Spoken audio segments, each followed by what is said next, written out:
अस्सलाम वालेकुम नाज़रीन, वेलकम टू रौनक इफ्तार। कैसे हैं आप लोग? सब ठीक ठाक होंगे यकीनन। 28वां रोज़ा है आज, माशाल्लाह माशाल्लाह। बहुत जल्दी रमज़ान गुज़र गया और इस रमज़ान हमने बहुत मज़ेदार से खाने भी खाए, बनाए भी आपके साथ मिलके, बहुत अच्छे अच्छे टॉपिक्स को भी कवर किया और कोशिश की कि दीन और इस्लाम की रोशनी में, तिब्ब नबवी की रोशनी में हम अपने जो रोज़मर्रा के मसाइल हैं, रोज़मर्रा के जो क्या कहते हैं छोटे छोटे इश्यूज़ हैं, उनको किस तरह से अच्छे से सॉल्व कर सकते हैं, अपनी ज़िंदगी को किस तरह से बेहतर बना सकते हैं। इसमें आप लोगों के अभी बहुत ज़्यादा वो हमें फ़ीडबैक जो है बहुत कारआमद रहा। आपने जो जो टॉपिक्स पसंद किए, आपने जो जो हमें कहा, हमने वो भी कोशिश की और जो हमें लगा कि इम्पॉर्टेंट है और शायद आपको याद ना हो तो वो भी हमने इसमें कवर करने की कोशिश की। अच्छा, और जहाँ तक रेसिपीज़ की बात आ जाती है तो हमने इस इफ्तार में बहुत सारी आपको इस्लामी ममालिक की रेसिपीज़ बनाना सिखाई, लेकिन हमने कोशिश यही की थी कि वो तमाम रेसिपीज़ आसानी से बन जाएँ और वो तमाम इंग्रेडिएंट्स जो बाज़ार में मिलते हैं उन्हीं से हम बनाएँ। अच्छा, जब आपने ये देखा कि हमने बहुत सारे इस्लामी ममालिक की डिशेस बनाई और फिर पाकिस्तान की भी हमने कुछ चीज़ें बनाई, और पाकिस्तान की कुकिंग की जो ख़ास बात है वो ये है कि उसका जो शोरबा होता है या जो मसाला होता है, उसका जो बेस है वो हमेशा हम इस्तेमाल करते हैं। प्याज उसमें होता है, लहसुन होता है, अदरक होता है और इसी से हम बेस बनाते हैं ना। लाल मिर्चें होती हैं और थोड़ा सा गरम मसाला होता है। तो बेसिकली आपने कभी शायद ये सोचा हो या ना सोचा हो कि ये जो रेसिपीज़ हमारे ख़ानदान में चली आ रही हैं, निहारी की रेसिपीज़ है, बिरयानी की रेसिपीज़ है या क़ोरमे की रेसिपीज़ है, तो ये कहाँ कैसे ओरिजिनेट हुई होंगी? ये जो हमारे आबाओ अजदाद थे जिन्होंने पता नहीं कितनी सदियों पहले ये चीज़ें पकाई होंगी और उनसे होते होते होते वो हमें ट्रांसफ़र हुई, तो उसके पीछे क्या लॉजिक थी? तो बेसिकली जब ज़िंदगी बहुत सिंपल थी तो लोगों का ज़्यादा तवज्जो जो होती थी वो होती थी खाने पकाने पे, और ज़्यादातर लोगों ने कोशिश ये की कि खाने के हमारा खाना स्पेशली जो पाकिस्तानी खाना है उसमें उन्होंने कोशिश की, हमारे आबाओ अजदाद ने, कि वो तमाम चीज़ें डालें जो इंसान की सेहत के लिए मुफीद हैं। तो इसीलिए हमारे खाने में आपको बहुत ज़्यादा जिंजर गार्लिक पेस्ट नज़र आता है, आपको अनियन का इस्तेमाल नज़र आता है, धनिया है, हरी मिर्चें हैं, लाल मिर्च पाउडर है, तो ये तमाम चीज़ें, हल्दी पाउडर है, ये तमाम चीज़ें जो है हीलिंग प्रॉपर्टीज़ होती हैं इनकी, आपके जिस्म में ये जाके आपको एक सेहतमंद इंसान बनाती हैं। तो आज हम रेसिपी तो बनाएंगे और मैं बहुत मज़ेदार सी बिरयानी बना रही हूँ जिसका नाम है तबला बिरयानी। लेकिन हमारा जो टॉपिक है आज का, तिब्ब नबवी में हम बात करेंगे जो लहसुन अदरक का हम इस्तेमाल करते हैं और जैतून का इस्तेमाल करते हैं। ये चीज़ें, हालांकि जैतून हमारे पाकिस्तान में कम इस्तेमाल होता है, लेकिन अब हम आ रहे हैं, जैतून के तेल को हम काफ़ी अहमियत दे रहे हैं क्योंकि वो मोनो अनसैचुरेटेड फ़ैट है, आपकी बॉडी के लिए वो बहुत अच्छा है और आपका के दिल के लिए बहुत अच्छा है। तो उस पर तो हम बात करेंगे ही, लेकिन लहसुन अदरक पे भी हम आज बात करेंगे, उसके फ़वाइद क्या क्या हैं और उसको किस तरह से इस्तेमाल करना चाहिए और किस तरह से हम उसको अपने लिए ज़्यादा मुफीद बना सकते हैं। तो ये भी आज हम बात करेंगे और बना रहे हैं हम बहुत मज़ेदार सी तबला बिरयानी। अच्छा, इसका बैकग्राउंड जो है वो मैं आपको बताऊं कि वो शुरू होता है न्यूयॉर्क से, जो कि अमेरिका का एक शहर है और बहुत बड़ा शहर है ये अमेरिका का। लेकिन कहाँ गया न्यूयॉर्क? ओके जनाब, देयर वी गो। अच्छा, यहाँ पे आप देख रहे हैं कि नहीं, ये तो चाइना मुझे लग रहा था शायद ये अमेरिका है। यहाँ पे आ गया ये अमेरिका, और अमेरिका का एक शहर है न्यूयॉर्क। यहाँ पे आपको east coast, basically east coast पे है ये, यानी कि जो मशरक़ी हिस्सा है अमेरिका का, वहाँ पे ये वाक़या है। बहुत बड़ा शहर है और जब मेरी शादी हुई थी तो मैं शादियों के वहाँ गई थी और फिर उसके बाद जब मैं कुकिंग स्कूल में मैंने एडमिशन लिया और जब मेरा कुकिंग का पूरा वो कंप्लीट हो गया, मैंने ग्रेजुएट कर लिया, तो उसमें फिर एक वक्त आता है कि हमें इंटर्नशिप कहा जाता है कि आप किसी रेस्टोरेंट में जाके काम करें। तो मैंने एक रेस्टोरेंट में काम किया जो कि एक फ्यूजन रेस्टोरेंट था, वो फ्रेंच और इंडियन फ्यूजन रेस्टोरेंट था। वहाँ पे एक बिरयानी बनती थी, उसका नाम था बिरयानी, और बेसिकली उसका जो उस जगह का नाम था वो था तबला। तो तबला बिरयानी मैंने इसको नाम दे दिया। लेकिन जब मैंने ये बनाती थी मैं जब, तो बहुत ही इंटरेस्टिंग इसके इंग्रेडिएंट्स हैं, हालांकि हैं वही सारे जो बिरयानी जिनसे बनती है ना। गोश्त भी है इसके अंदर, टमाटर भी है, लहसुन अदरक का पेस्ट भी है, लेकिन कुछ स्पेशल चीज़ें जो इसमें डाली जाती थी, जो ख़ास तरीके से इसको दम लगाया जाता था, वो आज मैं बनाऊंगी क्योंकि ईद के लिए मैं सोची थी आपके लिए बहुत अच्छी डिश होगी। आप ज़रूर घर पे बनाइएगा, इसकी जो खुशबू है, इसका मज़ा जो है और इसका रंग जो है वो आपकी दस्तरखान पे बहुत सजेगा। तो वो हम बनाएंगे। अगर बीच में आपके कोई सवालात हों तो आप डेफ़िनेटली हमें कॉल कर सकते हैं, मैं सवालों के जवाब भी दूँगी। और फिर वक्त आएगा एक चटपटी चटनी का। आज हमें खीरे और कैरी की बहुत मज़ेदार सी चटनी बना रहे हैं। अभी वक्त हुआ है एक ब्रेक का, ब्रेक से वापस आएंगे तो इंशाल्लाह आपसे मुलाकात होगी किचन में।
जी वेलकम बैक।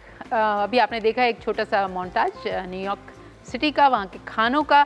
अच्छा मैं बताऊँ आपको कि ये शहर जो है ये बहुत बड़ा शहर है और 24 घंटे यहाँ पे लोग जो है ना जागते रहते हैं।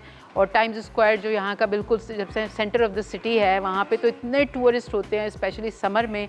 तो मेरा भी जब टाइम गुजरता है तो बहुत अच्छा गुजरता है। लेकिन जो ख़ास बात वहाँ पे है वो ये है कि यूजुअली रमज़ान के दिनों में वहाँ पे जो मसाजिद हैं, हर नेबरहुड में ना मसाजिद हैं, 2 या 3 मस्जिदें होती हैं। और वहाँ के जो मुसलमान हैं वो तकरीबन कोशिश करते हैं कि रमज़ान में हर रोज़ रोज़ा एक साथ इफ्तार करें। तो रोज़े से पहले ही सब लोग वहाँ चले जाते हैं, ऑफिस से छुट्टी होती है वो सीधे मस्जिद चले जाते हैं और मस्जिद में बैठ के पहले अल्लाह रसूल की बातें करते हैं, कुछ इबादत करते हैं। उसके बाद इफ्तार लगता है, सब लोग बैठ के इफ्तार करते हैं और इफ्तार के बाद भी जो है ना वो काफ़ी देर बैठ के वहाँ पे नमाज़ पढ़ते हैं, दुरूद पढ़ते हैं। और दूसरी बात ये कि ईद से 2-4 दिन पहले वहाँ पे बाकायदा ईद मेला लगा होता है मस्जिद में, यानी कि जब नमाज वगैरह ख़त्म हो जाती है मगरिब की, उसके बाद लोग शॉपिंग में मसरूफ़ हो जाते हैं। बहुत सारे डिज़ाइनर्स अपने कपड़े ला के लटका देते हैं, बहुत सारे लोग और चीज़ें ले आते हैं जो ईद की होती है, मेहंदी और चूड़ियाँ और दुपट्टे और पता नहीं क्या क्या चीज़ें होती हैं। तो खैर बड़ा मज़ेदार ये शहर है और यहाँ पे काफ़ी मुसलमान रहते हैं, क्योंकि मुसलमानों में बांग्लादेश के मुसलमान भी हैं, इंडिया से मुसलमान जो आए हुए हैं वहाँ जो वहाँ रहते हैं वो भी होते हैं, और पूरी दुनिया से मतलब जितने भी हैं अरब कंट्रीज़ से लोग आए हुए होते हैं वो भी होते हैं। और बहुत अच्छे से वो लोग ना रमज़ान मनाते हैं और उनका बहुत बड़ा दस्तरखान होता है, बहुत मज़े से इफ्तार करते हैं। तो वहाँ की बन रही है आज तबला बिरयानी। अच्छा इसके लिए आपको एक तो गलावा मटन चाहिए, ये यहाँ पे रखा हुआ है। ये जो चावल हैं सेला राइस, ये मैं बॉईल कर रही हूँ। यहाँ पे मैं एक बेस बना रही हूँ इसका मसाले का। तो मैंने प्याज़ों को थोड़ा सा फ्राई किया है, इसमें मैं ये तेज़ पत्ता डाल रही हूँ प्याज़ों में, और प्याज़ों को मैंने बहुत अच्छी क्वालिटी के बटर में फ्राई किया है ना, इसमें ज़्यादा ऑयल नहीं जाएगा। इसमें असली घी अगर आपके पास है या बटर है तो आप वो ले लें, लेकिन अगर आपका प्रेफरेंस है ऑयल तो आप ऑयल भी यूज़ कर सकते हैं, लेकिन बहुत ज़्यादा ऑयल इसके मसाले में नहीं जाएगा। अब यहाँ पे मैंने जिंजर गार्लिक पेस्ट भी डाल दिया है इसके अंदर, और इसमें आप कोई भी अच्छी क्वालिटी का बिरयानी मसाला ले लें वो आप डाल सकते हैं, वरना आप नमक, मिर्च, हल्दी और उसके अलावा धनिया पाउडर है इसके अंदर थोड़ा सा सफ़ेद ज़ीरा पाउडर है, और इसके अंदर आलू बुखारे हैं, और इसमें काला ज़ीरा थोड़ा सा है। तो इस तरह से आपने इसका एक मसाला बना लें और फिर उस मसाले को आप हल्का सा भून लेंगे, ठीक है। अब ये जब थोड़ा सा भुन जाएगा, यानी कि इसमें से थोड़ी सी खुशबू आने लगेगी, तो फिर मैं इसमें ये टमाटर डाल दूँगी और लेमन जूस डाल दूँगी और थोड़ा सा नमक डाल के इसको अच्छा सा आप एक मसाला रेडी कर लेंगे। उसके बाद ये जो मटन है ये भी इसमें मिला के इसको भी अच्छा सा भून लेंगे। फिर उसके बाद जब ये चावल बॉईल हो जाएंगे तो फिर मैं तहे लगाऊंगी। अच्छा तहों में इसकी क्या क्या चीज़ें जाएंगी वो आपको दिखा देती हूँ। बटर डेफिनेटली जाएगा, तले हुए प्याज जाएंगे, लेमन जूस जाएगा, यहाँ पे दही रखा हुआ है जिसके अंदर गरम मसाला मैं मिक्स करूँगी, ये जाएगा, बादाम है, हरा धनिया, हरी मिर्चें और पुदीना, और थोड़ा सा जर्दे का रंग ऊपर से हम डालेंगे। तो इस तरह से फिर ये बहुत अच्छे सा तहे लग जाएंगी। फिर इसको हम दम दे देंगे, और दम देने के बाद जब ये देगची खुलेगी तो आपको बहुत अच्छी सी खुशबू भी आएगी और आपको मज़ा भी आएगा, और जब आप खिलाएंगे घर वालों को तो तारीफ़ भी बहुत ज़्यादा होगी आपकी। ठीक है, तो ये बस ये मैं अच्छा सा एक मसाला अब रेडी कर रही हूँ, इसको भून लेंगे हम। और चावलों को आप, वैसे तो मैंने सेला राइस लिया है। सेला राइस का जो अच्छी बात होती है वो ये होती है कि उसको जब आप पकाते हैं ना, तो आपको कितना भी पकाएं वो टूटता नहीं है, तो ये बहुत अच्छी बात है। तो जो लड़कियां कहती हैं ना कि हमारे चावल कभी परफेक्ट नहीं बनते, तो आप सेला राइस यूज़ करें जब तक आपको बहुत ज़्यादा आदत ना हो जाए कि कितना टाइम होना है। तो ये सेला राइस बिल्कुल बस मेरे ख्याल में 2-4 मिनट के बाद मैं इसको छान लूँगी। और अभी से इस मसाले की देखें इतनी अच्छी सी खुशबू आ रही है, बहुत थिक और मज़ेदार होगा। अच्छा, वहाँ पे रेस्टोरेंट में हम लोग क्या करते थे कि हम बहुत सारा मसाला बना के रख लेते थे गोश्त के साथ, और फिर जब ऑर्डर आता था तो छोटे छोटे हमारे पास देगचियाँ होती थी और ये सारी चीज़ें भी रेडी रखी हुई होती थी। तो फिर हम उस देगची में ना बेस में गोश्त का मसाला डालते थे, ऊपर के चावल डालते थे, उसके बाद ये तहें चीज़ों की लगाते थे और फिर उसको बंद कर देते थे और उसको सील कर देते थे। ये जो आटा होता है ना, जैसे रोटी वाला आटा जो होता है, उससे उसका ढक्कन सील करके उसको अवन के अंदर थोड़ी देर स्टीम करते थे। और जब वो बिल्कुल दमपुख्त वाला उसका वो आता था, फील आती थी, और जब वो बहुत अच्छा सा दम पे आ जाता था तो कस्टमर की टेबल पे उसको वैसे ही ले जाया जाता था और उसके सामने जाके फिर उसको तोड़ते थे, थोड़ा सा वो जो आटा सख्त हो जाता था, और फिर उसमें से ना वो स्टीम निकलती थी और मज़ेदार सी खुशबू निकलती थी। तो इस तरह से हम इसको सर्व करते थे। अब आप देख रहे हैं कि ये कितना अच्छा सा इसका मसाला जो है ये रेडी हो रहा है। अब इसके अंदर मैं डाल दूँगी ये गोश्त जो मैंने अच्छा सा गला लिया है, और गोश्त जितना अच्छा गला हुआ होगा उतना अच्छा आपका बिरयानी का मज़ा आपको उतना ज़्यादा आएगा। ठीक है, तो ये मैं सारा डाल देती हूँ, और एंड में फिर ये यखनी जो है ना ये भी मैं इस्तेमाल कर लूँगी चावलों में। जब दम हम देंगे ना, अगर ज़्यादा है तो आप मसाले में डाल के इसको अच्छा सा भून लें और यखनी को यूज़ कर लें, क्योंकि यखनी में बहुत ज़्यादा मज़ा होता है। और अगर बहुत कम है तो फिर उसको दम के वक्त भी आप थोड़ा सा चावलों में डाल सकते हैं, बट मैं मेरा ख्याल में इसके अंदर ही डाल दूँगी ये सारी। और जितना बड़ा बर्तन आपके पास हो ना उसमें भूनेंगे तो ज़्यादा अच्छा होगा। मेरे पास थोड़ी कढ़ाई छोटी है, लेकिन क्योंकि बस यही है तो इसलिए मैं अब इसको इसी में भूनूंगी।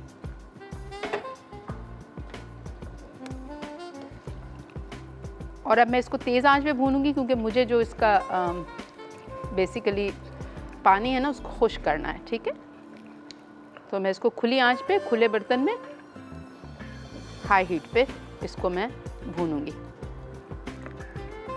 ये हो गया है। अब जब तक ये भून रहा है तो ऐसा करते हैं कि चावल रेडी हो गए, चावलों को मैं छान लेती हूँ।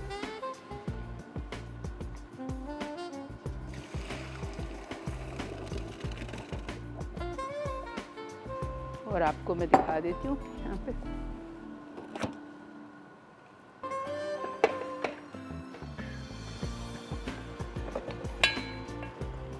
ये चावल जो है बिल्कुल रेडी हो गए हैं। आप देखें कि इनका दाना जो है वो बिल्कुल अलग अलग है और टूटे भी नहीं हैं, उनको कुछ भी नहीं हुआ है। ये बिल्कुल फर्स्ट क्लास से रेडी हो गए हैं ना। तो बस आप ये जब असेंबलिंग करते हैं ना तो बस 5 मिनट पहले ही आप चावलों को बॉईल करें, क्योंकि बहुत देर रखेंगे तो फिर वो आपस में चिपकने लगते हैं, फिर आपको ऑयल डालना पड़ता है उसमें, इस तरह के बहुत सारे मसले मसाइल हो जाते हैं। तो जब आप पकाएं तो अच्छे से ऑर्गेनाइज हो किचन में, हर चीज़ को रेडी रखें।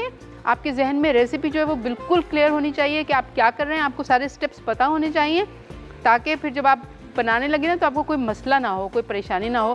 क्योंकि अक्सर ये होता है कि जब हम कंफ्यूज हो जाते हैं तो फिर उसमें ना कुछ गड़बड़ हो जाती है, फिर खाना जो है ना मज़ेदार नहीं बनता। बस अब ये बिरयानी का मसाला जो है ये थोड़ा सा खुश्क हो जाए तो फिर मैं इसकी लेयर्स लगा दूँगी इस बड़ी देगची में। अब जब हम ब्रेक पे जाएंगे तो ब्रेक से जब वापस आएंगे ना तो फिर इसकी लेयर्स मैं रेडी कर लूँगी। अच्छा, जो ख़ास चीज़ है इसमें, अगर एक आपको ज़ाफ़रान मिल जाए तो आप वो भी ज़रूर डालिएगा, लेकिन ये जो मैं दही में गरम मसाला का पाउडर मिला रही हूँ ना, इसकी भी हम लेयर्स लगाएंगे। अफशा की कॉल भी है कराची से, उनसे बात कर लेते हैं। अस्सलाम वालेकुम अफशा। अस्सलाम वालेकुम, कैसी हैं शेफ़? मैं बिल्कुल ठीक हूँ, आप कैसी हैं? मैं खैरियत हूँ। आपको कैसी है? मुबारकबाद। शुक्रिया, आपको भी बहुत बहुत मुबारक। अच्छा शेफ़, आपको सवाल करना था। जी कहिए। ये ईद का मेन्यू बता दीजिए, क्या अपना इतनी समझ में आ रहा है? बस मैं तो 3 दिन से ईद का मेन्यू ही बना रही हूँ। ये अब मैं बिरयानी बना रही हूँ आज, और कल को हम बनाएंगे बहुत ही मज़ेदार से बंस रोड के शाही टुकड़े, वो रख लीजिएगा। और उसके अलावा आप के घर वाले अगर पसंद करते हैं कढ़ाई वगैरह तो वो बना लीजिएगा। और ईद पे तो इसी तरह की चीज़ें ज़्यादा चलती हैं, है ना? जी जी हाँ, समझ में नहीं आता ना, कुछ खाना बनाने दिल चाह रहा था, या तो नमकीन बना लें। क्या कह रही हैं, समझ नहीं आ रहा। या तो नमकीन के शक्ल में कोई मीठे तो चीजें होती है ना बहुत सारी, जी जी हाँ, नमकीन में आप खाना बना ले मेरे ख्याल से तो ज़्यादा अच्छा है ना? ठीक है। और बाकी छोले दही बड़े ये तो बनते ही हैं, ईद वाले दिन भी डेफिनेटली सब लोग ही खाते हैं छोले दही बड़े, तो वो तो आपकी ट्रॉली पे होने ही चाहिए। अच्छा, मैंने आपको आपकी ट्रॉली के लिए बहुत सारी और भी चीज़ें बताई हैं, जैसे मुतब्बक मैंने बताया था, वो बहुत अच्छा समोसे की तरह की चीज़ होती है बट बहुत हेल्दी होती है, मज़ेदार सी होती है। और क्या बताया था मैंने आपको, और मैंने काफ़ी सारी चीज़ें इस दफ़ा कवर की हैं, तो आप वो तमाम चीज़ें बनाइएगा ज़रूर, और उसकी रेसिपीज़ आई एम श्योर कि आपने सेव करके रखी होंगी। अभी तो बस यही चल रहा है, हम ज़रा ये पानी खुश्क हो जाए तो फिर देखते हैं कि आगे क्या होता है। तो ऐसा करते हैं कि हम लोग ब्रेक पे चले जाते हैं, ब्रेक से वापस आएंगे तो होपफुली ये सब कुछ थोड़ा सा ज़्यादा ऑर्गेनाइज होगा और ये पानी बिल्कुल खुश्क हो चुका होगा। फिर मैं आपको लेयर लगाना सिखाऊंगी और इसको हम स्टीम पे रखेंगे। तो हम जा रहे हैं एक छोटे से ब्रेक पे।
जी वेलकम बैक, एक बार फिर आपको कहते हैं खुशामदीद। आज हम बना रहे हैं बहुत मज़ेदार सी तबला बिरयानी। नाम इसका बड़ा म्यूज़िकल है लेकिन ये कि है वैसे मज़ेदार सी। अच्छा, आपने देखा कि मैंने गोश्त को अच्छा सा भून लिया है, तमाम मसाले आपने देख लिए, चावल मैंने बॉईल करके रख लिए। अब बारी है इसकी तहें लगाने की।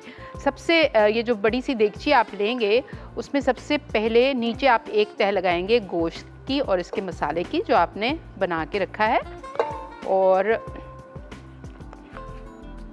इसको आप अच्छा सा नीचे इसके बिछा देंगे। तकरीबन आधा हम इसमें इस्तेमाल कर रहे हैं, ठीक है, और आधा फिर इसके बीच में हम कर लेंगे। और गोश्त जो है आपका बहुत अच्छी क्वालिटी का होना चाहिए, उसमें हड्डी कम होनी चाहिए, बोटी ज़्यादा होनी चाहिए ताकि खाने का भी मज़ा आए। अच्छा, ये हमने लगा दिए। अब इसके ऊपर मैं एक तह जो है, ये जो चावल हमने बॉईल किए थे, एक तह इसकी लगाऊंगी। ये भी मतलब तकरीबन आधे में यूज़ कर लूँगी इस तरह से, और इसको आप इस तरह से फैला देंगे देगची में। और अब इस पे जो चीज़ें जाएंगी वो मैं आपको दिखा देती हूँ। थोड़ी देर में हम कॉल भी लेते हैं, पहले मैं ये ज़रा सा एक काम कर लूँ ताकि सबको पता चल जाए अच्छे से कि हम किस किस चीज़ के लिए लगाए। तो हरी मिर्चें और पुदीना इसमें हमने डाला है, इसमें हम डालेंगे हरा धनिया, आधा ये डाल देंगे, और इसमें हम ये जो प्याज हमने फ्राई करके रखे थे आधे हम ये डाल देंगे इसके अंदर। और प्याज को जो है ना बिल्कुल गोल्डन, जैसे ये है ना परफेक्टली ब्राउन प्याज हैं, ये इस तरह से ही आप इसको डालेंगे। फिर यहाँ पे हमारे पास बादाम है, बादाम की भी एक इस पे लेयर लगा देंगे हम इस तरह से। फिर ये जो दही और गरम मसाले का मिक्सचर मैंने बना के डाला था, इसको आप थोड़ा सा डिस्टेंस से साइडों में आप ये डाल दें। इससे बहुत अच्छी खुशबू भी आएगी, जो मॉइस्चर आपको चाहिए वो भी आएगा और जो जायका आपको चाहिए वो भी आएगा, ठीक है। तो ये हमने डाल दिया। अब इसमें जाएगा lemon juice, fresh lemon juice है ये, थोड़ा सा ये भी हम डाल देंगे। अब इस पे मैं लगाऊंगी गोश्त की एक और तह, ये बाकी जो गोश्त बच गया है ये हम इस पे डाल देंगे। मेक श्योर कि आपने जो गोश्त का मसाला बनाया उसका नमक मिर्च भी बहुत अच्छा हो, बल्कि अगर खटास उसमें थोड़ा ज़्यादा ही हो तो अच्छा है, क्योंकि फिर बिरयानी में यही होता है कि आपको ना वो मसाला अगर आपका अच्छा ना बने तो फिर बिरयानी का ना जब तक उसमें तेज़ी ना आए ना तो आपको मज़ा नहीं आता। तो इसलिए मसाला जितना मज़ेदार आप बनाएंगे उतनी मज़ेदार आपकी बिरयानी बनेगी। अब इस पे मैं दूसरी तह लगाती हूँ चावलों की।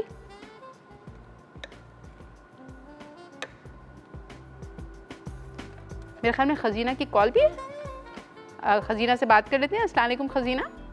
सलाम, कैसे हैं शेफ साहब? बिल्कुल ठीक, सॉरी आपको बहुत देर इंतज़ार कराया, मैं ज़रा सा रेसिपी एक्सप्लेन कर रही थी। कोई बात नहीं, आपने हमारे लिए किया है, हमें सिखाया है इतना अच्छा, तो अच्छी बात है, कोई इसमें ऐसी बात नहीं है। थैंक यू सो मच, बहुत शुक्रिया। हाँ, मैं बड़े गौर से देख रही हूँ क्योंकि वैसे हम बिरयानी बनाने में हम भी कुछ माहिर ही हैं। अच्छा, वेरी नाइस। अपनी फैमिली में पूरे बहुत मशहूर है तकरीबन। अच्छा, वेरी कोई नाइस। मेहमान वगैरह आ जाए तो बहुत तारीफ करके जाते हैं माशाल्लाह से। वाह, जबरदस्त।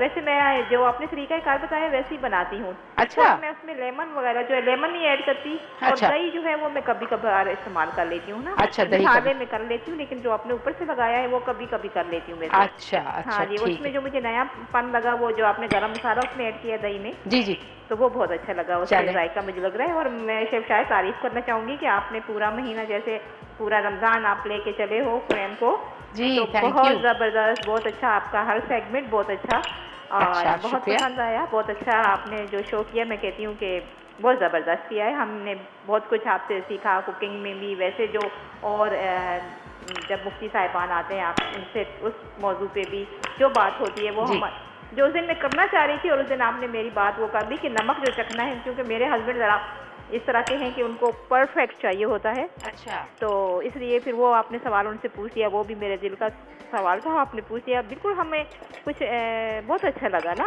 और दूसरी बात ये कहना चाहूँगी कि आपकी आवाज़ माशाल्लाह, मैं हर बार ये कहना भूल जाती हूँ कि आपकी आवाज़ माशाल्लाह बहुत प्यारी है। और आपने तबला नाम आज रख लिया है, तो आज मुझे कुछ सुना दे तो अच्छा लगेगा। वैसे आपने उसमें बादाम ऐड किए हैं बिरयानी में, तो मैं तो कहती हूँ उसका नाम तो बादामी बिरयानी होना चाहिए। बादामी बिरयानी होना चाहिए था। हाँ, माशाल्लाह बहुत अच्छा, बहुत सारी दुआएं। और ईद की स्पेशली आपको एडवांस में मुबारकबाद देना चाहूँगी और पूरी टीम को। बहुत शुक्रिया। पूरी टीम ने बहुत अच्छा तमाम प्रोग्राम जो रौनक रमज़ान का है वो बहुत अच्छा किया। Raunaq Ramzan, thank you very much, बहुत शुक्रिया खजीना, बहुत सारा प्यार आप लोगों को। बहुत शुक्रिया, सेम टू यू। आपके लिए बहुत सारा प्यार, बहुत सारी दुआएं। अगर आप लोगों की मोहब्बत ना हो, आप लोगों का क्या कहना चाहिए, साथ ना हो, तो फिर हम ये कैसे प्रोग्राम कर सकते हैं। चाहिए मैंने आखिर में ना इसमें थोड़ा सा जर्दे का रंग जिसको मैंने नींबू के रस में थोड़ा सा मिक्स करके रखा था, अब मैं इसको लगा रही हूँ दम। और दम लगाते वक्त अगर आपके पास ये कैप जो है ना, ये बहुत अच्छी सी लिड है जो हर चीज़ को अंदर स्टीम को रहने देती है तो सही है, वरना आप इसके ऊपर एक कपड़ा लगा के और फिर जैसे हम करते हैं ना, जो हमारी अम्मियाँ करती थी जिस स्टाइल से, तो उस तरह से भी आप इसको दम लगा सकते हैं। उससे होगा कि स्टीम जो है वो बाहर नहीं निकलेगी। ठीक है, तो होपफुली इसको तकरीबन 10-15 मिनट हल्की आँच पे स्टीम पे हम रखेंगे।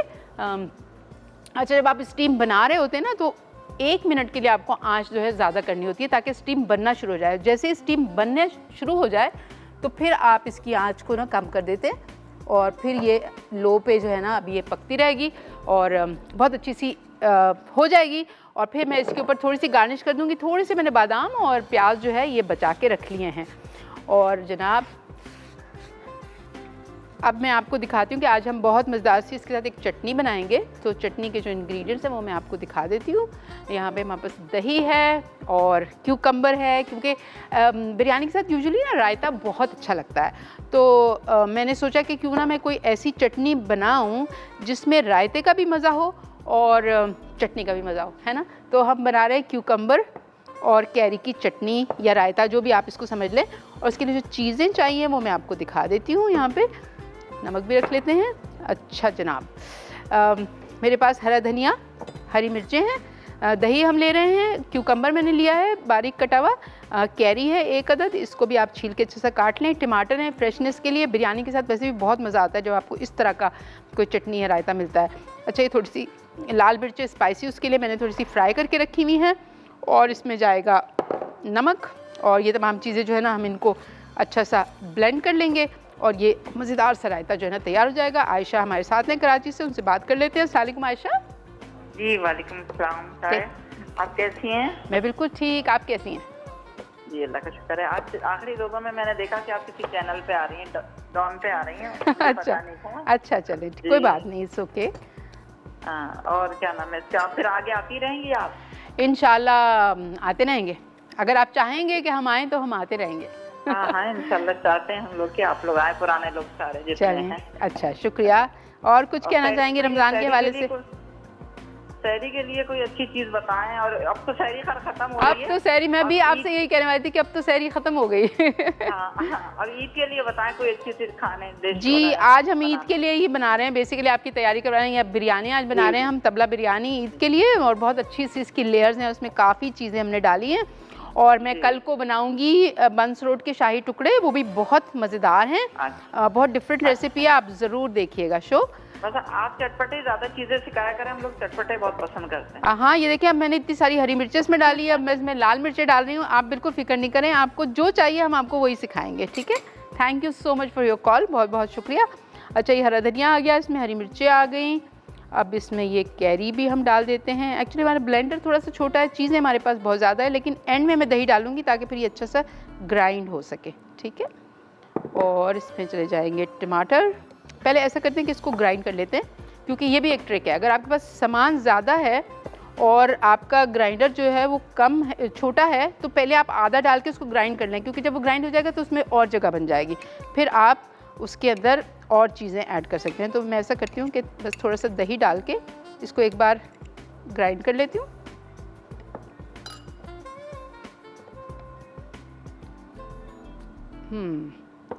कभी कभी ये भी होता है, आजकल बहुत डिफरेंट तरह के मिक्सर्स और इस तरह की चीज़ें आ रही हैं, मगर मुझे जो है ना वो जो पुराने स्टाइल के होते थे ना, जो बस आपने डाला और कैप लगाया और वो जल्दी से हो जाता था, वो सबसे ज़्यादा प्रैक्टिकल होते हैं, बिकॉज उसमें कोई रिस्क नहीं होता। लेकिन खैर इसको भी हम ट्राई करते हैं।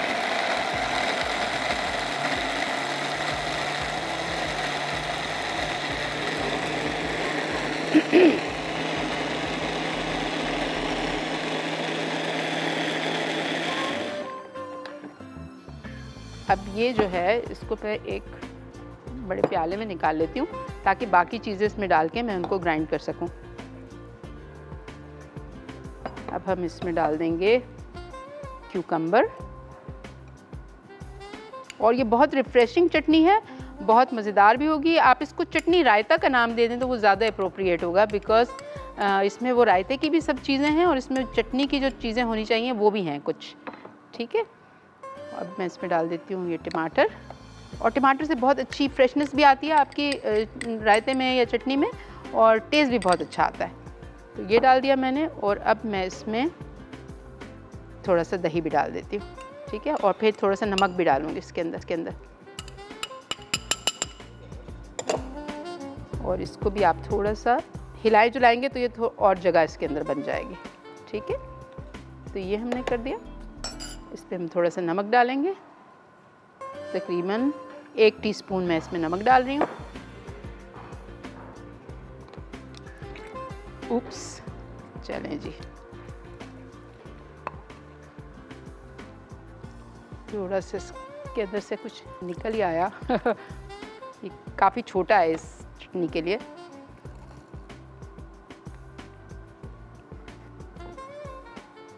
मुझे लग रहा है कि कुछ गड़बड़ हो रही है। 1 सेकेंड, हम इसको दोबारा से फिक्स करते हैं, क्योंकि कुछ मुझे लग रहा है गड़बड़ है। और मैं जा रही हूँ एक ब्रेक पे, ब्रेक से वापस आएंगे तो होपफुली मैंने थोड़ा सा सफाई से इस चीज़ को सेटल कर लिया होगा। आप ले लें एक छोटा सा ब्रेक।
जी वेलकम बैक। एक बार फिर आपको कहते हैं खुशामदीद। और यहाँ पे तैयारी सब हो गई है।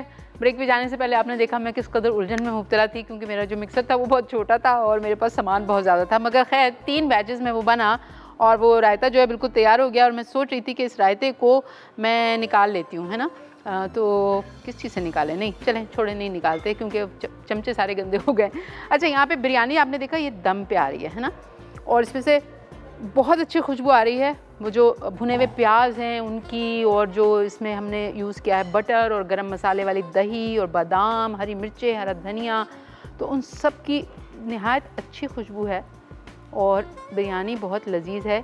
आई विश कि आप इसको अपनी टेबल पे इसी तरह प्रेजेंट कर सकें जैसे इस वक्त ये लग रही है। इट्स अ गुड आइडिया कि आपको अच्छे पॉट्स एंड पैन्स में इन्वेस्ट करें, ताकि आपको जब आप इसको निकालना चाहें ना टेबल पे, तो फिर आपको किसी डिश में निकालने की ज़रूरत ना पड़े। आप पूरा पैन खूबसूरत से उठाएं और वो सेंटर में रख दें और सब लोग उसी में से निकालें। बिकॉज़ द आइडिया इज़ कि यहाँ से निकालेंगे यहाँ, तो उसमें ना ठंडी भी हो जाती है, उसकी प्रेजेंटेशन भी थोड़ी सी कॉम्प्रोमाइज़ हो जाती है। तो लेकिन आई एम श्योर कि अगर ये आप बनाएंगे ईद वाले दिन तो आपको बहुत अच्छी लगेगी।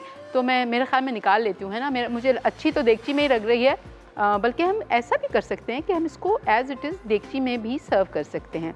सो all you have to do is कि आप यहाँ से लें एक अदद अच्छे से ये ग्लव्स, आप इसको रखें एक प्लेट पे और फिर सीधा सीधा आप इसको उठा के टेबल पे ले जाएं। अच्छा, इसकी जो हमने कहा था कि थोड़ी सी गार्निशिंग करेंगे तो वो मैं कर लेती हूँ।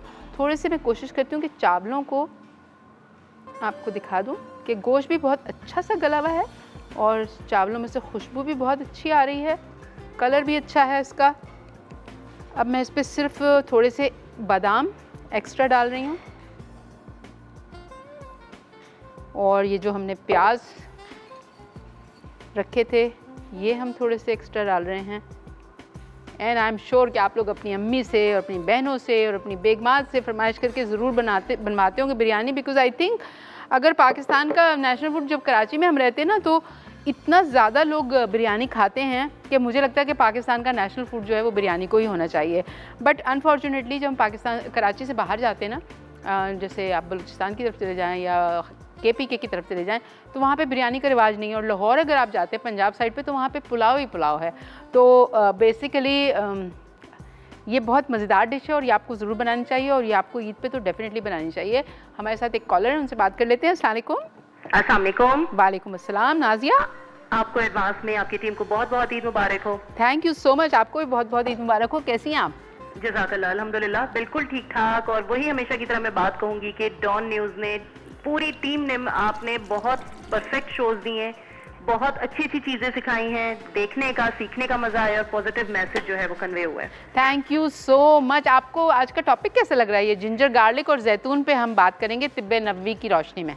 बिल्कुल, मैं रोज़ा अफ्तार करने के बाद नमाज पढ़ के मैं ज़रूर आपका वो सेगमेंट जो है वो देखती हूँ। अच्छा। दीनी और दुनियावी दोनों चीज़ों को आप लोगों ने बहुत अच्छा जो है ना फोकस किया है। अल्लाह ताला आपको इसके लिए अजर अजीम दे। डिशेस कमाल होती हैं, आज की डिश भी जो है वो बहुत कमाल है। मैं सिर्फ ये पूछना चाहूंगी, जैसे आपने ये जो तहे लगाई हैं बिरयानी को, तो इसको अप्रोक्सीमेटली कितना टाइम जो है दम के लिए देना चाहिए, एक ये बता दें। और मुझे बारबेक्यू के लिए जो बेसिक टिप्स हैं, सॉफ्ट और टेंडर जो हो हमारा बारबेक्यू, कुछ भी अगर हम बना रहे हैं प्लेटर, तो उसके लिए बेसिक टिप्स बता दिएगा और ये बता दिएगा कि बिरयानी को दम देने के लिए कितना टाइम जो है वो यानी काफ़ी होता है। ठीक है, thank you so much Nazia. मैं आपको बता देती हूँ बिरयानी को जो दम देना है आपने, बेसिकली क्या होता है, आपकी जो गोश्त है मसाला वो बिल्कुल गला हुआ होता है गोश्त, और चावल भी गले हुए होते हैं, ठीक है। तो आपने जब तहें आप लगा दें उसके बाद आपने इसको इतनी देर रखना है कि स्टीम बन जाए। तो जो बेसिक टिप मैं आपको दूंगी वो ये दूंगी, जैसे ही आप ताज़ी चीज़ों की जो आप लेयर्स लगाएंगी जो कि अभी ऑलरेडी गर्म भी हैं और गली भी हैं, तो आपने चूल्हे को सिर्फ आधा मिनट के लिए आप हाई हीट पे करेंगी ताकि स्टीम बनना शुरू हो जाए। और जैसे ही स्टीम बनेगी आपने ढक्कन बंद करके और चूल्हे को बिल्कुल लो पे कर देना है और about I would say maximum 5 to 7 minutes में स्टीम अच्छी से डेवलप हो जाएगी। शीशे का अगर लिड हो उसका तो आपको नज़र आएगी कि स्टीम उसके अंदर बन रही है, अगर आपने कपड़ा वगैरह नहीं डाला। और थोड़ी देर में आपको खुशबू भी आने लगेगी कि हाँ अब ये बिल्कुल रेडी हो गई है। तो आई वुड से कि सब चीज़ें गली हुई हो तो 5 to 7 minutes is more than enough. अगर आपके चावल में कन्नी बाकी है तो मे बी मैक्सिमम 10 मिनट्स।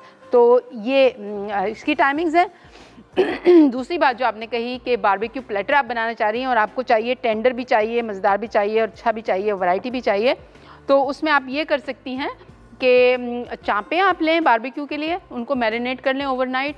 और गोश्त अगर आप चिकन का यूज़ करें तो चिकन की ड्रम स्टिक्स या थाई मीट जो है, क्योंकि ये सारी चीज़ें ऑलरेडी टेंडर होती हैं, जब आप इनको मैरिनेट करके ग्रिल करेंगी तो ये बहुत मज़े की होंगी। ब्रेस्ट को अवॉइड कीजिएगा क्योंकि उसमें ये कि लीन मीट होता है, उसमें फ़ैट ज़्यादा नहीं होता, तो वो थोड़ा सा कड़क हो सकता है। ठीक है, ब्रेक पे जा रहे हैं, मैं खरबूजा काट रही हूँ और इसके बाद हम जाएंगे अपने अच्छे से सेगमेंट तिब्बे नबी पे और आज बात करेंगे लहसुन की, अदरक की और जैतून की इफादियत की। ले लेते हैं एक छोटा सा ब्रेक।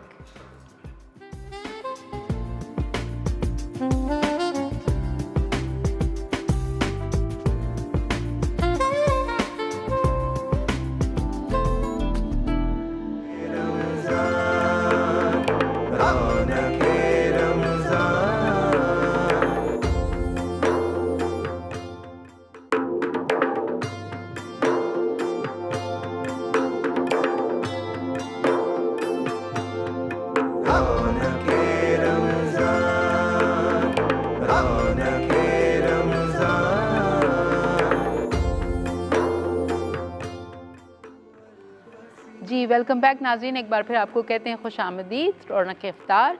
और हमारी टेबल पे बहुत रौनक है। आज मैंने बिरयानी बनाई है और बिरयानी में मैंने जी भर के मसालों का इस्तेमाल किया है। और आज चंद मसाले या चंद इंग्रेडिएंट्स ऐसे हैं जिसके ऊपर हम बात भी करेंगे तिब्बे नबवी की रोशनी में। सबसे पहले खुश आमदीद कहते हैं अपने मुअज़्ज़िज़ मेहमान हकीम रज़ा इलाही साहब को। जी कैसे हैं आप? ठीक ठाक? खैरियत से? बिल्कुल ठीक। ये बताएं कि आप बिरयानी खाते हैं? हाँ, बिरयानी मैं कम खाता हूँ, लेकिन इस बिरयानी की महक और खुशबू कह रही है कि मुझे खाओ। अच्छा मुझे खाओ। हाँ बिल्कुल, अभी थोड़ी देर में रोज़ा इफ्तार हो जाएगा तो आप भी खाएंगे, हम भी खाएंगे मिलके। लेकिन हकीम साहब मैं बात कर रही थी, अपने व्यूअर्स को भी बता रही थी कि जो हमारे खाने जब भी किसी ने ईजाद किए होंगे, जिस तरह भी ये वजूद में आए होंगे, तो बड़ा सोच समझ के इन खानों की तैयारी की गई है। और इसमें वो तमाम चीज़ें शामिल की गई हैं, वो तमाम इंग्रेडिएंट्स मौजूद हैं जो हमारी सेहत के लिए बहुत अच्छे हैं। बिल्कुल। और जैसे मैंने आज जब इसका बेस बना रही थी, मैंने प्याज़ों को थोड़ा सा फ्राई किया और उसके बाद मैंने इसमें लहसुन अदरक का पेस्ट डाला। तो हमारा जो आज का टॉपिक ये है कि वाकई हमारे खानों में अगर आप देखें तकरीबन हर खाने का बेस लहसुन अदरक होता है। बिल्कुल अलग अलग होता है और वेदर के लिहाज से, मौसम के लिहाज से भी जो मसाले हैं उनका इस्तेमाल किया जाता है। जैसा कि आपने आलू बुखारा इस्तेमाल किया, जी बिल्कुल, गर्मी या आपने इसके साथ चटनी रख दी, तो उसके साथ ये होता है कि एक तो निज़ाम हज़म सही रहता है और ख़ुसूसन जो ये हमारी ईद जो आ रही है, इसमें हमने तली हुई चीज़ें खाने में अफ्तारी में चूँकि एहतियात नहीं किया जाता, मरीज़ लोग भी नहीं करते, तो फिर उसमें यूँ होता है कि ईद जब आती है तो मैदा एक मामूल का आदी हो चुका होता है रोज़ेदार का, कि सहरी करनी है, फिर उसने अफ्तारी करनी है और 30 दिन उसने इसी मामूल में गुजारे होते हैं। तो जब इस मामूल से वो ज़रा हटता है तो फिर मैदा अपनी जब सेंसिटिव भी हो जाता है, उस रूटीन में आता है, मामूल की रूटीन में, तो फिर मैदे में प्रॉब्लम जो है वो नज़र आना शुरू होते हैं। बिल्कुल ठीक। तो ग़िज़ा के लिहाज से ये है कि मौसम के लिहाज से भी अच्छी है। जो भी डिशें बनाई गई वो बनाई वेदर के लिहाज से, कि जैसे हमारे यहाँ देखें सर्दियों में ड्राई फ्रूट खाया जाता है, गर्मियों में नहीं खाया जाता। बिल्कुल, बिल्कुल। इसी तरह बहुत सारी डिशें इस तरह की हैं जो गर्मियों में बनती हैं और सर्दियों में। और फिर शायद ये भी बात होगी उसमें कि जहाँ पे जो आप जिस रीजन में आप रह रहे हैं वहाँ पे पैदावार क्या है वहाँ की, है ना, तो उसको लेके फिर वो डिशेज तैयार हुई होंगी। लेकिन आज हकीम साहब हम जो बात करने जा रहे हैं, क्योंकि ये जो लहसुन है और अदरक है और जैतून, इन 3 चीज़ों पे बात होगी। इसके फ़ायदे हम जानेंगे, किस तरह से डिफरेंट बीमारियां जो हैं उनका इलाज हम घर बैठे इन्हीं चीज़ों से कर सकते हैं, ये भी हम जानेंगे तिब्बे नबवी की रोशनी में। अगर आपके पास कोई सवाल है तो आप भी हमें लाइव कॉल करके पूछ सकते हैं सवाल। तो ज़रा सा हम पहले आ जाएँ लहसुन की तरफ कि लहसुन क्या है। और हाँ, लहसुन जो है उसके बहुत सारे तिब्बी फ़वाइद हैं। लहसुन का जो ख़ुसूसी फ़ायदा है वो है दौरे हाजिर में होने वाला एक मर्ज़ है जिसमें हम ये कहें मोटापा, जी, कोलेस्ट्रॉल और शुगर। अच्छा, इसके साथ साथ दिल की आर्टरीज़ का ब्लॉक होना। और लहसुन दरअसल ये है कि आपके जिस्म के अंदर, आपकी बॉडी के अंदर जो पैदा होने वाले अमराज हैं, अमराज की जो वजूहात हैं, जो बीमारियां पैदा करने वाले असबाब हमारी बेएहतियातियों के बायस बेतदालियों के बायस हमारी बॉडी में पैदा होते हैं, वो लहसुन के इस्तेमाल से खारिज हो जाते हैं, खत्म हो जाते हैं। ठीक है। लेकिन लहसुन को फिर ऑर्गेनिक होना चाहिए, यानी कि वो जो आजकल मोटा बड़ा लहसुन आ रहा है या वो छिला हुआ जो बाजार में मिलता है मिट्टी के तेल से जिसको छीला जाता है, वो तो बहुत ही नाकिस है। मतलब वो तो बहुत नाकिस है, बजाय फायदा आपको क्या दे, उल्टा आपको बहुत नुकसान पहुंचा देगा, है ना। हाँ, वो तो हम कैसे पता करें कि लहसुन जो है वो ऑर्गेनिक है? हम क्या चीज़ें देखें, क्या निशानदेही करें कि लहसुन जो है वो असली लहसुन है?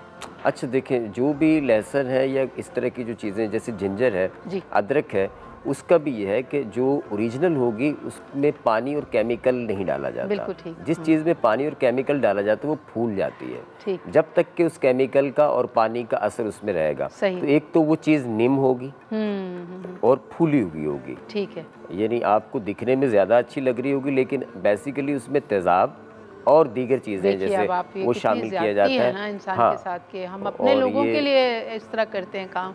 मतलब मैं ये सोचती हूँ कि ये खाना ही तो एक ऐसी चीज़ है जिसको कम से कम इसको तो प्योर फॉर्म में होना चाहिए, है ना।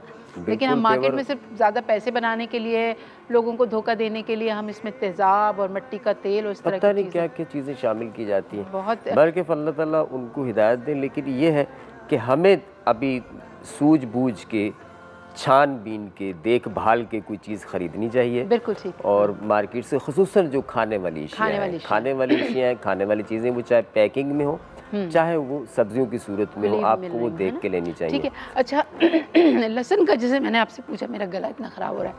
अच्छा, लहसुन का एक ये भी फ़ायदा है कि लहसुन का एक जवा लें आप जी और उसको चबा लें तो गला सही हो जाएगा। गला सेट हो जाएगा। सही हो गया। अच्छा नहीं, मैं ये कह रही थी कि मैं जब बाजार जाती हूँ तो मैं दो तरह के लहसुन मुझे नज़र आते हैं वहाँ पे। एक लहसुन आता है वो मोटा सा, बगैर छिले की बात करूँ, छिले वाले की तो मैं तरफ देखती ही नहीं हूँ बिल्कुल, क्योंकि वो तो है ही ख़राब चीज़, मतलब उससे बड़ा जहर तो शायद कोई है ही नहीं इंसान के लिए।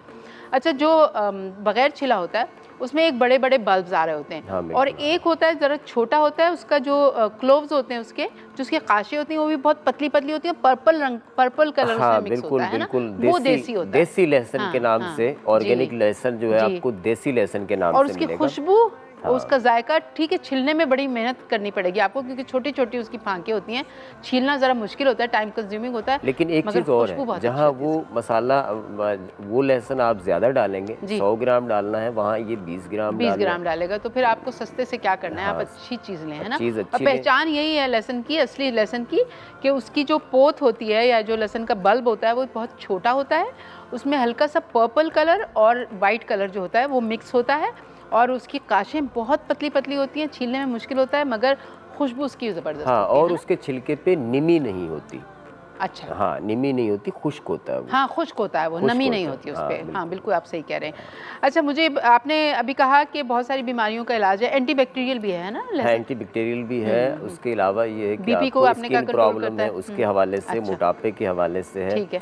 अच्छा, बीपी के लिए बहुत अच्छा है, ब्लड प्रेशर के लिए बहुत अच्छा है। एक चीज़ मैं जो कि एक नई चीज़ आपको बता दूँ, वो है नज़र के लिए बहुत अच्छा है, आई साइट के लिए। आई साइट के लिए। उसके लिए ये कि आप लहसुन के 2 या 3 जवे उनको पीस लें या कूट लें, उसके साथ 1 चम्मच शहद। अच्छा। हाँ, ये अगर आपको मैदे का कोई मसला नहीं है, यानी आपको अल्सर नहीं है, आपको एच पायलोरी का कोई प्रॉब्लम नहीं है, तो आप सुबह खाली पेट लें। अच्छा, ठीक है, दूध के साथ लें। इससे ये होगा कि आपकी जो नज़र है आहिस्ता आहिस्ता कुछ ही दिनों में बेहतर होना शुरू हो जाएगी। अच्छा, ठीक है। 40 दिन तक मुतवातिर इस्तेमाल करें तो 1 नंबर से 4 नंबर तक की जो ऐनक आप लगाते हैं उसकी आदत इंशाल्लाह छूट जाएगी। रियली? अच्छा, ये तो बड़ी अच्छी आपने बात बताई, लेकिन क्या जो एज की वजह से नज़र आपकी कमज़ोर जाती है उसको भी ये कंट्रोल कर लेगा, या जो जिन लोगों की प्रीमेच्योर कमज़ोर हो जाती है? प्रीमेच्योर उसमें ऐसा है कि बाज़ लोगों को टाइफाइड के बाद, बाज़ लोगों को कोई एक्सीडेंट होने के बाद, बाज़ लोगों को कोई सर्जरी कराने के बाद ऐसा होता है, और बाज़ लोगों को जो है वो मुख्तलिफ किस्म की वैक्सीन वगैरह कराने से भी ये मसाल। लेकिन जिनकी पैदाइशी नज़र कमज़ोर है, जेनेटिकली फैमिली में है, उनको इससे शायद नहीं फ़ायदा होगा। उनको, हाँ, उनको इससे फ़ायदा नहीं होगा। उसमें यह है कि आप अदरक जो है वो 30 ग्राम ले लें, सौंफ 30 ग्राम ले लें, साबुत धनिया 30 ग्राम ले लें, और बादाम 30 ग्राम ले लें। इन चारों चीज़ों को आप पीस के रख लें और इसमें मिश्री मिला लें 100 ग्राम के करीब, और ये 1 चाय का चम्मच, आधा चाय का चम्मच आप सुबह शाम लें, इससे भी नज़र बेहतर हो। वेरी नाइस, बहुत अच्छी बातें हो रही हैं यहाँ पे। लहसुन अदरक के फ़वाइद, जैतून की भी बात करेंगे। प्रोग्राम अभी बहुत बाकी है, आपके पास कोई सवाल हो तो ज़रूर करें। हम जा रहे हैं एक छोटे से ब्रेक पे।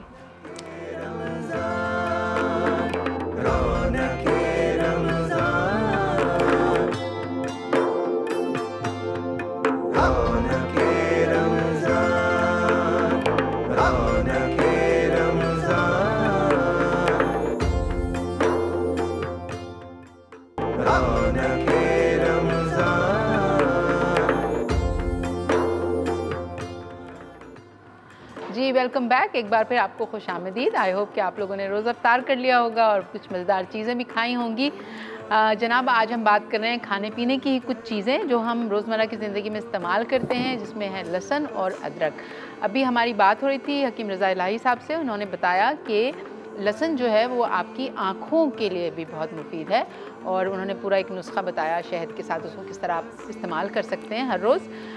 ये मुझे बताइएगा रज़ा साहब कि लहसुन का इस्तेमाल आपने कहा आँखों के लिए अच्छा है।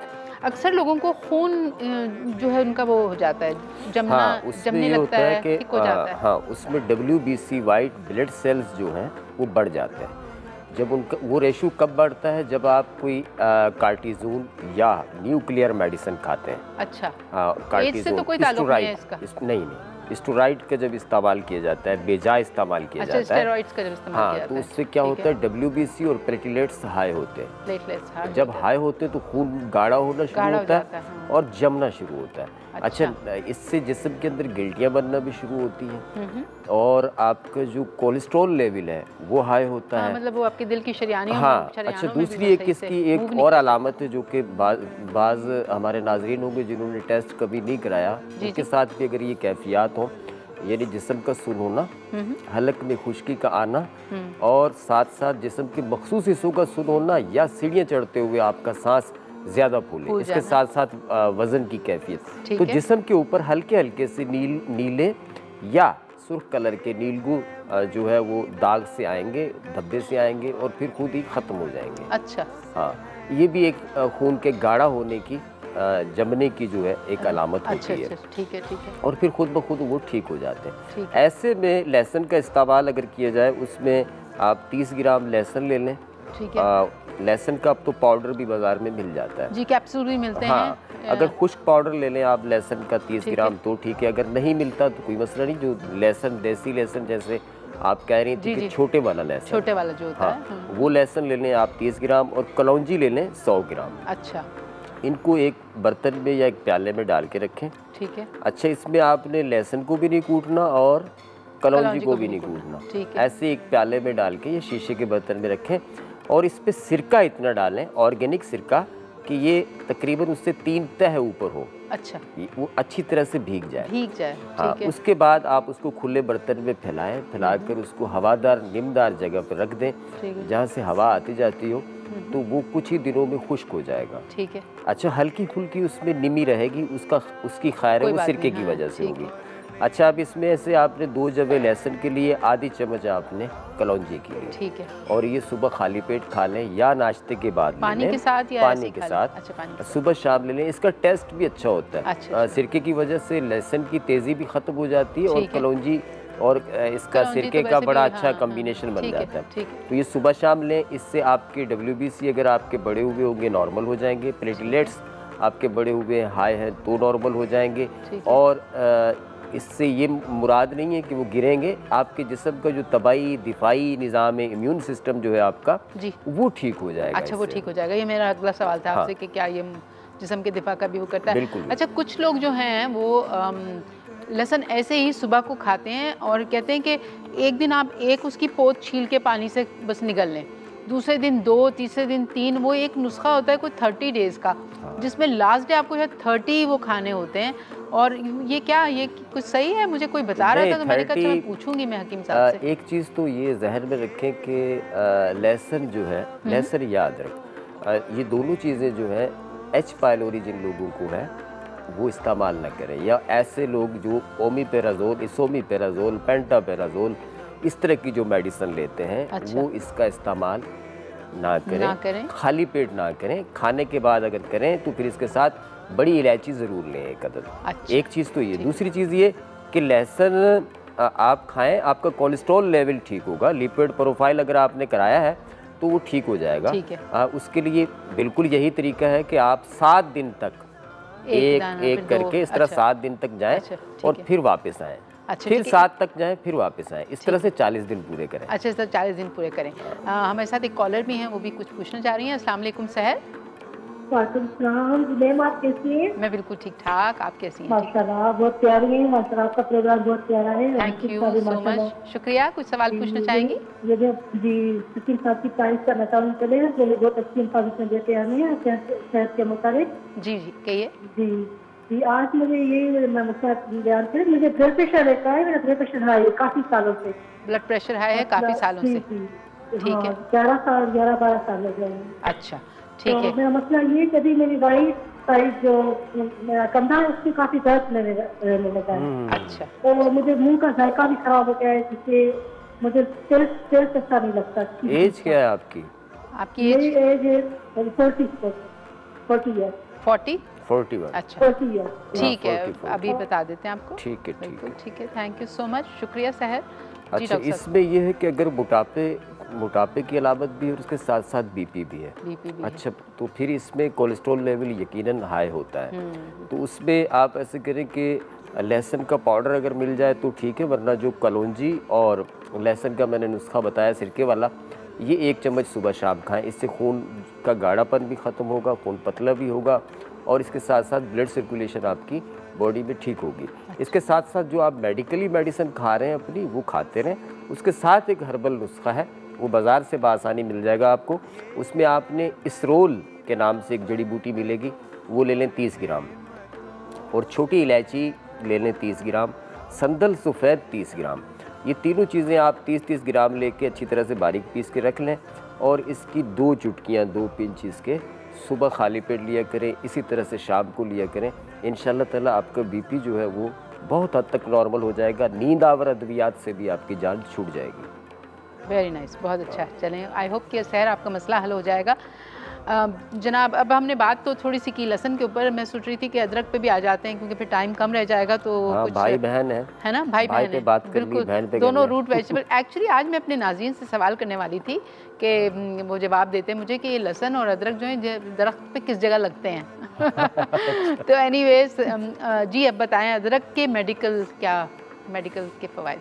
अदरक के जो फ़वाइद हैं उसके हवाले से ये है कि अल्लाह ताला ने कुरान हकीम में अदरक का जिक्र बयान किया, और कुरान हकीम में जिस चीज़ का जिक्र आ जाए उसकी अफादी तो वैसे ही यकीनी और हतमी हो जाती है।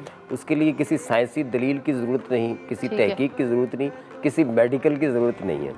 कि अल्लाह ताला ने उसमें बिशारत दी है जन्नती लोगों को कि हम जन्नत में जो दूध की और शहद की नहरें होंगी और जिन बर्तनों में हम हमारे जन्नती लोगों को खिलाएंगे पिलाएंगे उनमें अदरक की महक होगी। अच्छा। तो इससे आप अंदाज़ा लगा लें कि अदरक की क्या फजीलत होगी। बिल्कुल। अभी तक जो साइंसी तहकीक, नबी करीम सल्लल्लाहु अलैहि वसल्लम की हदीस मुबारक है कि जैतून में 70 बीमारियों का इलाज है। अभी तक की जो साइंस दरियाफ्त कर चुकी वो 6 या 7 है। अच्छा। अब आपने फरमाया 70 का है तो फिर 70 का है, इसमें कोई शक नहीं है। हाँ, इसी तरह से अदरक के अंदर बहुत सारी अफादियत है। अदरक मैदे के लिए बहुत अच्छी है, मैदे के जो अमराज हैं। जी ठीक है। नबी करीम सल्लल्लाहु अलैहि वसल्लम की एक हदीस ये भी है कि मैदा एक हौज़ की मानिंद है। हौज़ की मानिंद, एक हौज़ की मानिंद है आपके पेट में, और यहाँ से आपके जिस्म में नालियाँ फैल रही हैं। यानी जो आप इसमें हौज़ में अच्छी चीज़ डालेंगे तो अच्छी चीज़ आपकी बॉडी में जाएगी, अगर आप ख़राब चीज़ डालेंगे तो ख़राब चीज़ जाएगी। तो इसमें सबसे पहली बात तो ये कि मैदे के हवाले से अदरक इंतहाई मुफीद है। जिन लोगों को मैदे का मसला है वो अगर 30 ग्राम सौंड जो कि खुश्क किया हुआ अदरक होता है 30 ग्राम वो ले लें, 30 ग्राम बड़ी इलायची ले लें, 30 ग्राम सौंफ ले लें। इन तीनों चीज़ों को अच्छी तरह से पीस के रख लें और इसका आधा चाय का चम्मच रात को सोते वक्त लिया करें। तो इससे मैदे के बहुत सारे जो अमराज हैं वो ख़त्म हो जाएंगे। और मैदे के मरीज़ों के लिए ये ज़रूरी है कि वो लौकी और कद्दू का इस्तेमाल करें, क्योंकि नबी करीम सल्लल्लाहु अलैहि वसल्लम लौकी और कद्दू को भी पसंद फरमाते थे। तो उसकी बुनियादी वजह यही है कि जब हम गर्म इशिया खाते हैं तो साथ में बहुत सारी जो गर्मी है, जो हिद्दत है, हरारत है, जैसे मैदे में एसिडिटी, तेज़ाबियत, बेसिकली क्या है, ये गर्मी है। हाँ, हम जब मैदे के ऊपर वो चीज़ें डाल देते हैं जो उसकी हजम से, जो उसकी पहुँच से, उसकी इस्तात से ज़्यादा होती हैं, हैवी चीज़ें देते हैं, तो फिर ऐसे ही होते हैं कि मैदे की मुदाफ़त कमज़ोर होती है और उसको हज़म करने के लिए हमें फिर साशे पानी में डाल के पीना पड़ता है, कभी कैप्सूल खाना पड़ता है। तो ये चीज़ें हैं, इसमें अगर हम ग़िज़ाई तौर पे भी एहतियात करें तो बहुत हद तक इस नुस्खे के साथ साथ हम जो है मैदे के अमराज से महफूज भी रह सकते हैं और इसका इलाज भी है। बहुत शुक्रिया, ये आपने अच्छी बात बताई। एक ब्रेक पे जा रहे हैं, ब्रेक से वापस आएंगे तो हमारी शायद एक कॉलर थी वो मिस हो गई हैं, तो आपकी कॉल भी लेंगे। मिलते हैं एक ब्रेक के बाद।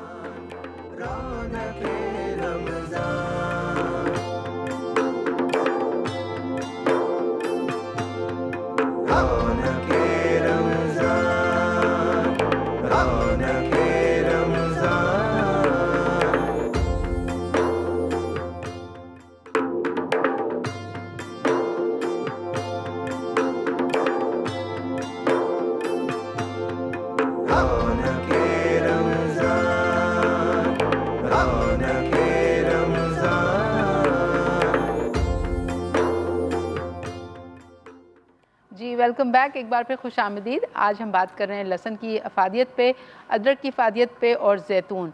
अच्छा, अभी हकीम रज़ा साहब ने अदरक लहसुन का तो काफ़ी आपने बता दिया, अदरक को थोड़ा समराइज़ कर दें, किन किन चीज़ों के लिए अच्छा है, और एक कोई नुस्खा बता दें ताकि नाज़रीन को थोड़ा सा आइडिया हो जाए कि कैसे इस्तेमाल करें।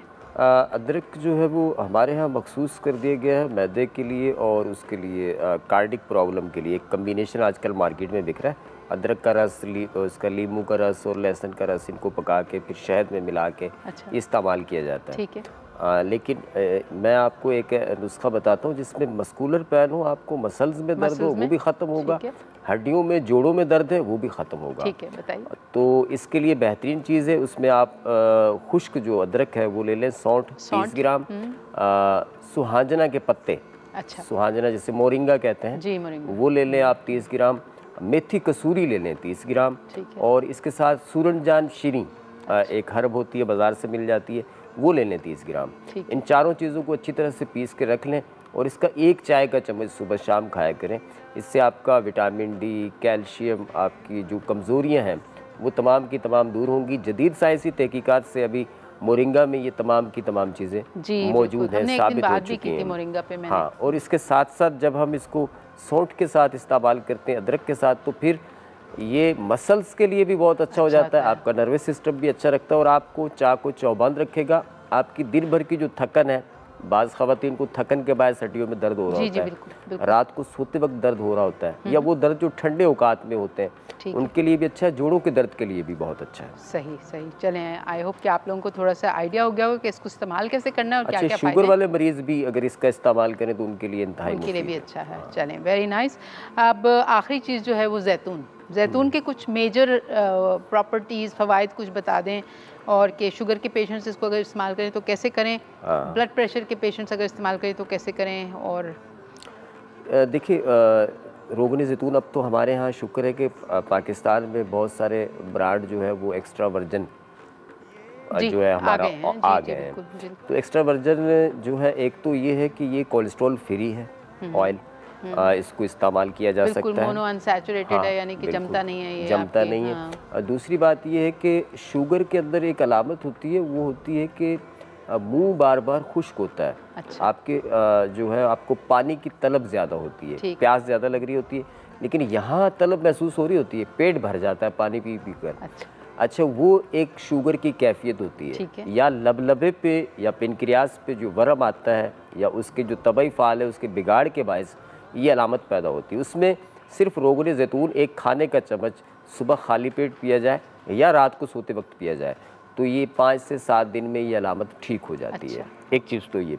अच्छा, दूसरी ये है कि हाई ब्लड प्रेशर के मरीज़ों के लिए भी ये बेहतरीन है। अगर वो अपना खाना ऑलिव ऑयल में, जैतून के तेल में अगर कद्दू, लौकी जो है उसको पका के खाएं, और उसके साथ आप मनचाही कोई भी चीज़ मिला सकते हैं, गोश्त मिलाना चाहें तो भी मिला सकते हैं, लेकिन इसका इस्तेमाल अगर कुछ अर्सा मुसलसल करें तो आपका जो हाई ब्लड प्रेशर है वो भी काफ़ी हद तक नॉर्मल होगा, उसमें भी बहुत फ़ायदेमंद है। दूसरा ये है कि जैसा कि मैंने आपसे कहा कि नबी करीम सल्लल्लाहु अलैहि वसल्लम की हदीस मुबारक है कि इसमें 70 अमराज का इलाज है। बिल्कुल ठीक। और कुरान हकीम में भी इसका जिक्र मौजूद है। सूरह 3 में भी अल्लाह ताला ने इसका कसम उठा के जैतून का जिक्र किया।